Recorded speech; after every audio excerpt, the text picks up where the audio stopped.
Hello everyone. My name is Naneshwari Bhosle, a computer engineering student at MIT Academy of Engineering. Welcome back to my channel. If you are new to this channel, please make sure to like, share, and subscribe to my channel. Let us begin with our next part of this presentation. The next topic is cipher technique. What are cipher techniques? They are mathematical methods used in cryptography to cover plain text, that is readable data, into the cipher text, that is unreadable or scrambled data, for secure communication. There are three aspects covered in this slide. That are operation to be used in encryption. That are two types of operations, that is substitution and transportation transposition. Substitution is that each element of plain text is been replaced with another, that is Caesar cipher. And transposition is that is it is plain text characters are rearranged without changing the actual characters, that is Ralph cipher. The next is number of keys that are being used. That is symmetric key cryptography. It is same as used for encryption as well as description. And the next is asymmetric key cryptography. That is, it uses two keys, that is public key that it is for encryption, and a private key that is used for decryption. Third is the processing methods in which the plain text is processed. First is block cipher, that it processes fixed blocks of data that is 64-bit and 124-bit blocks. And second is steam cipher, it is that encrypts data bit by bit or byte by byte. The next is cryptanalysis attack and brute force attacks. Cryptanalysis attack, that is, if someone who tries to break the cipher. These attacks rely on knowledge of algorithm that is used and attempt to exploit its weakness. And the next is brute force attack. It is also known as trial and error attack, or also called as hit and trial method, where the attacker tries every possible key until the correct one is found. For example, Caesar cipher has 25 possible shifts, that is easy to brute force. The key point here is stronger encryption schemes use larger key sizes to resist brute force attempts. For example, AES with 128 and 256 bit keys. Let's move on to the next slide, that is substitute cipher techniques. What is substitution cipher? It is a technique in which each letter or bit of the plain text is substituted or replaced by some other letter or number of number or symbol to be produced plain text, where each letter or bit of plain text is been replaced by another letter, symbol, or any number.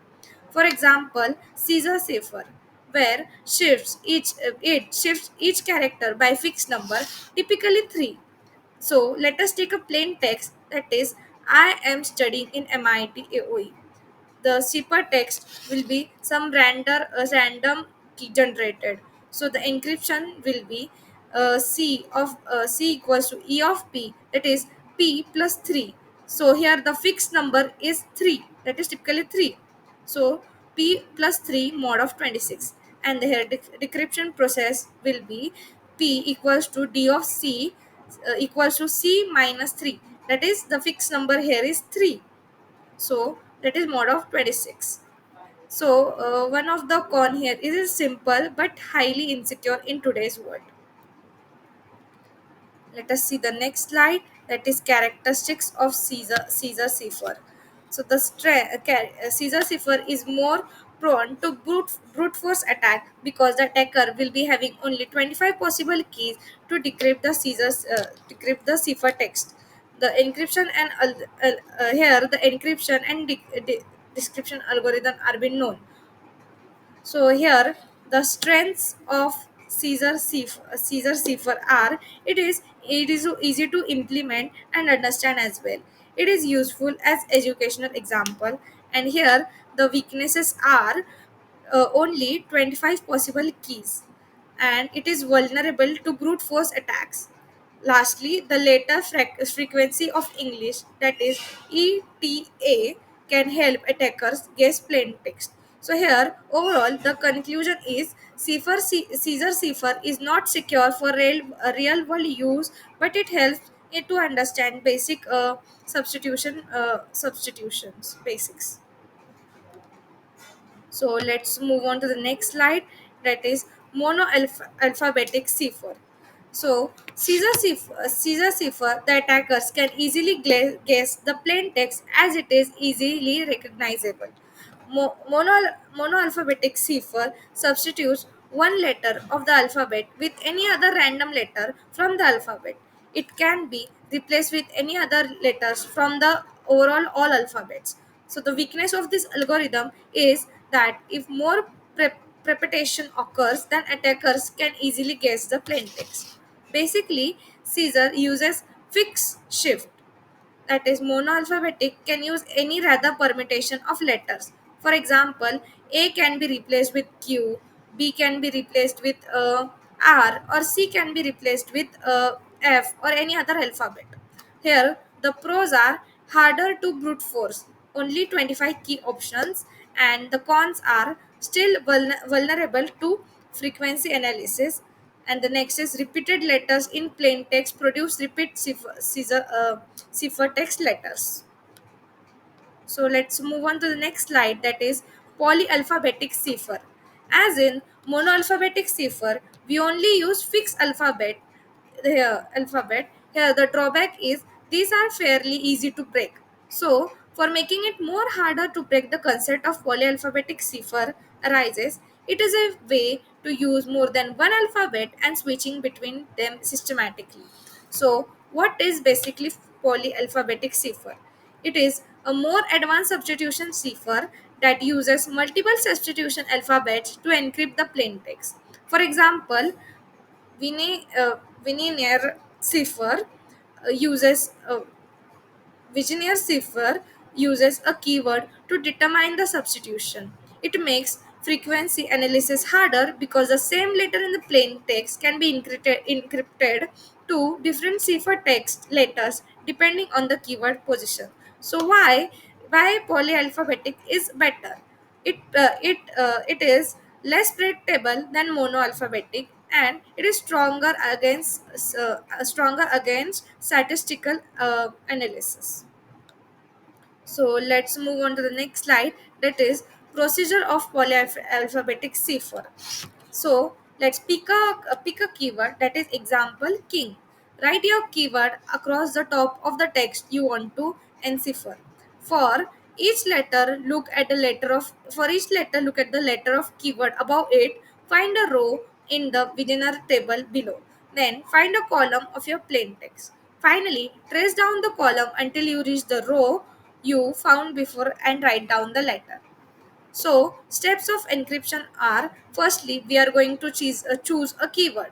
For example, here we took king. So, repeat keyword to match the length of plain text. So, use Vigenère table, that is rows.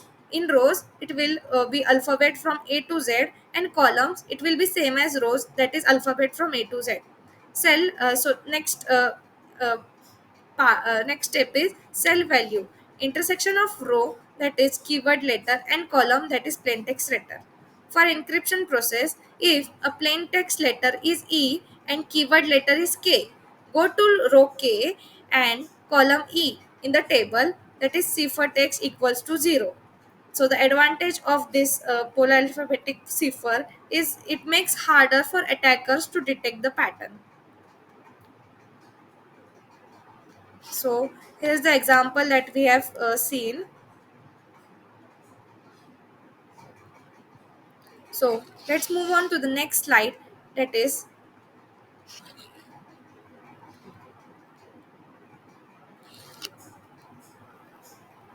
so we'll see the difference between monoalphabetic and polyalphabetic techniques.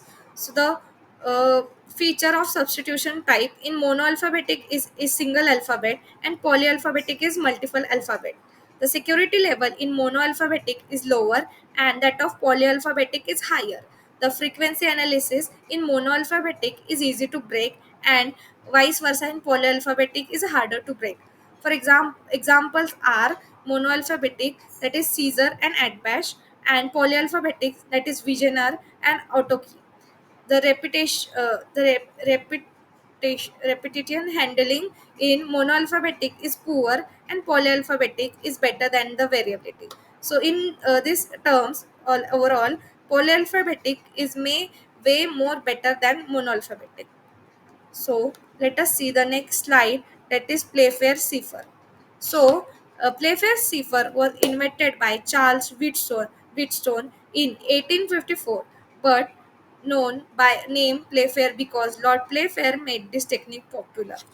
5 by 5 matrix table is being used in this technique. The algorithm is, firstly we will be choosing keyword, that is Playfair encryption. We'll enter the character of keyword in 5 by 5 matrix row wise from left to right. Fill the remaining space in matrix with rest of the English alphabets. We'll combine I and J in similar cell. So, why it is more secure? It encrypts two letters at a time, making frequency analysis more complex. It is less vulnerable than Caesar or monoalphabetic ciphers. So next slide we'll be seeing encryption processes. So encryption processes broke the plain text in group of two alphabets. If both alphabets is same, or only one is left, and one is left after X, add X after the first alphabet. If both the alphabet in pair appear in same row of matrix, replace them with alphabet with immediate right respectively. If both the alphabet in pair appear in same column of matrix, replace them with alphabet with immediately below them respectively. If alphabet are not in same column or not in same row, replace them with alphabets in same rows respectively but other pair of column. So, firstly, we'll prepare a matrix, that is insert a 5 by 5 grid to fill the remaining letters of alphabet. Second step, we'll form digraph, that is split plain text into pairs, that is M, E and E, T. And if same letters appear in the pair, insert X, that is He double L O. So we'll insert X at double L. So the next L. So, third step is apply encryption rules. That is same row. Replace each letter with one to its right, and same column, that is replace with letter below, and different row and column. From a rectangle, take letters at the opposite corners. Example of Playfair cipher. So, Huh. Example of Playfair cipher, that is hello world as our key. So the example keyword is hello world, and the message to be encrypted is hide the gold. So matrix is prepared using the keyword. So message is divided into digraphs, that is HIDETHEG and OL and DX. So the each pair is been encrypted following the Playfair rules. So the result is a cipher text string that is harder to break than simple substitution ciphers. So the uh, next part is Vernam cipher OTP, that is one time pad. So one time pad is a substitution cipher using random key equal in length to plain text. How it works? So firstly, we'll convert letters to numbers, that is A equals to 0, B equals to 1, and at last Z equals to 25. Add second step, that is add plain text and key values as modulo 26. Third, convert result back to the letters. The formula to be used for this method is C equals to P plus K mod of 26 and P equals to C minus K mod of 26. Here the security is when used correctly, truly random key never reused. So the OTP is unbreakable. So this is the example of a one-time pad. So the next slide is transposition cipher techniques. So in this, there is no replacement of alphabets. There are two type of transposition techniques, that is columnar transposition technique and keyless transposition techniques. So unlike substitution cipher, transposition cipher do not alter the actual character of the plain text, they just rearrange them. Here, no substitution, only reordering of characters is being done. It is also known as diffusion techniques. It makes it harder for attackers to deduce plain text from cipher text, especially when the order is complex. Here, the key point is the original message is being preserved, just scrambled. Let us see the next slide, that is columnar transposition technique. So what is columnar transposition technique? So a transposition cipher where a plain text is being written into grid to fixed with, that is columns, and then read out the column by column based on a key.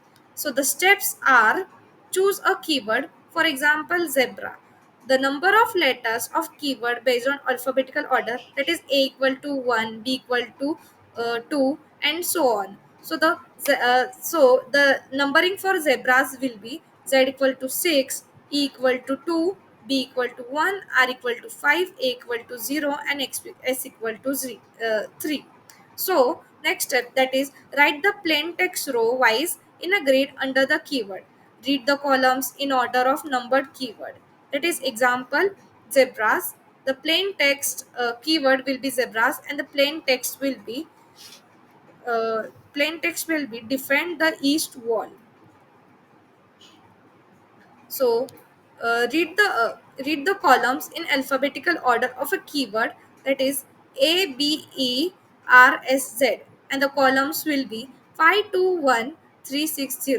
So the result will be a more secure and unpredictable cipher. So that's it for for this video. If you find this video helpful, please make sure to like, share, and subscribe to the channel for more exciting videos. Thank you.